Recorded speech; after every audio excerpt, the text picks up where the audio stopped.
Merhabalar. Öncelikle kanalıma abone olduğunuz için çok teşekkür ederim.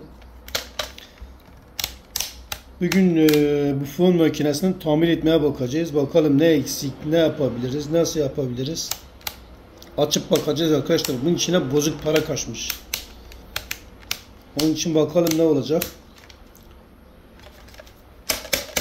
Şöyle yapalım arkadaşlar. Bunu bir çalışayım da bakayım. Bir fişi takayım ne olur. Bunun neyi varmış öğreneceğiz şimdi.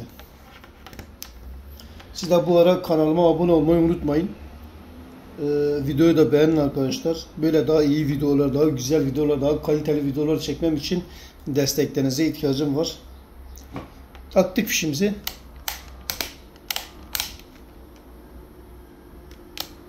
Herhangi bir şey olmuyor.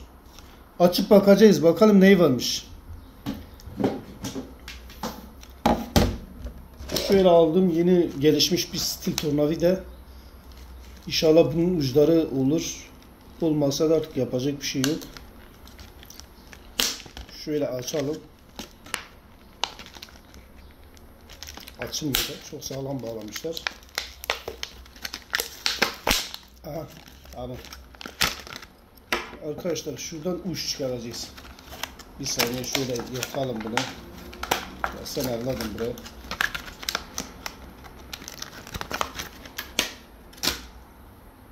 Şu tornavidanın şu şekil uçları var. Her şeye uyacak yani şekilde. Yeni stil tornavidalar. Bakalım bize hangisi lazım? Bize şu lazım. Artı PR1 lazım bize. Çıkarıyoruz. Hop. Takıyoruz. Hop hop diye. Evet arkadaşlar.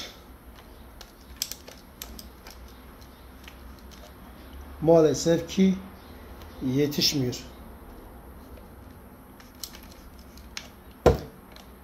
Şuna yetişiyor da ama diğerine yetişmiyor. Ne yapabiliriz bunu? Bunu ne yapabiliriz?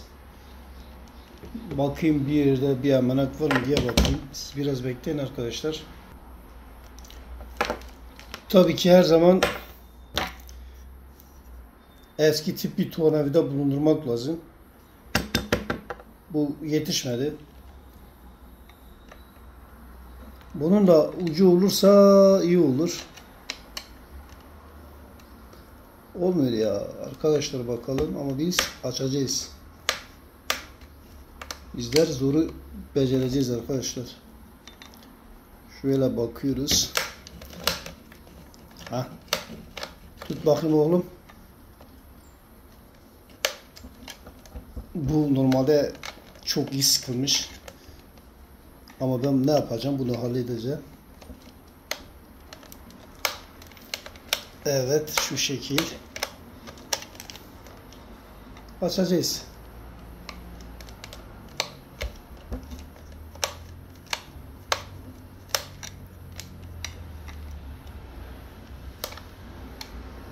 Şimdi yetişebilir mi diye bakalım. Evet, yetişti. Yani bunun bu kadar derin yapmanın anlamı yok.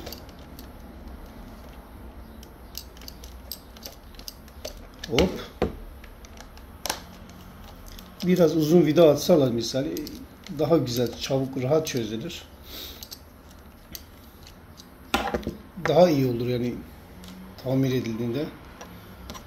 Şöyle yapalım. Bu galiba tam bırakmamış.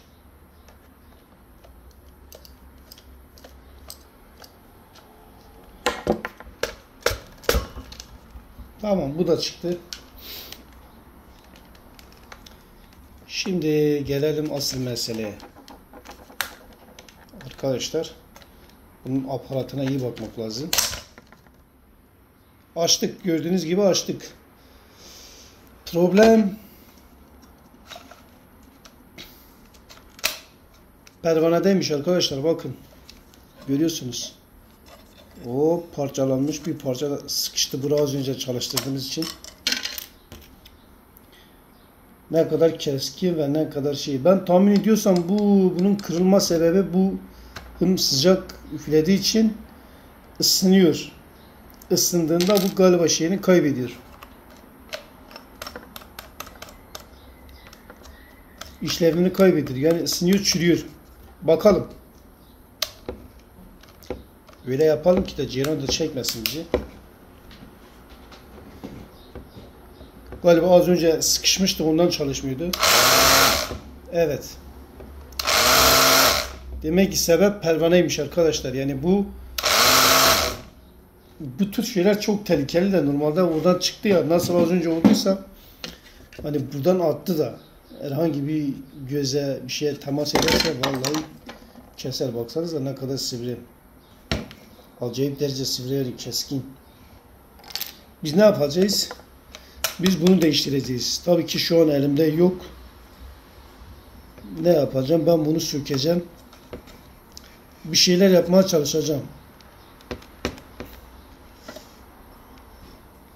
Bunun biraz sökülmesi de çok zor arkadaşlar.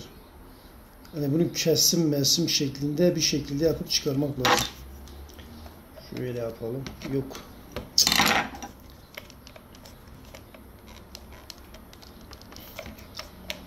Sürtünme nedeniyle olmuş. Kırılma sebebi özellikle şu taraflara çok sürtündüğü için kırılmış. Olsun, yapacak bir şey yok. Biz ne yapacağız? Biz güzel bir pervane bulup yapacağız bunu.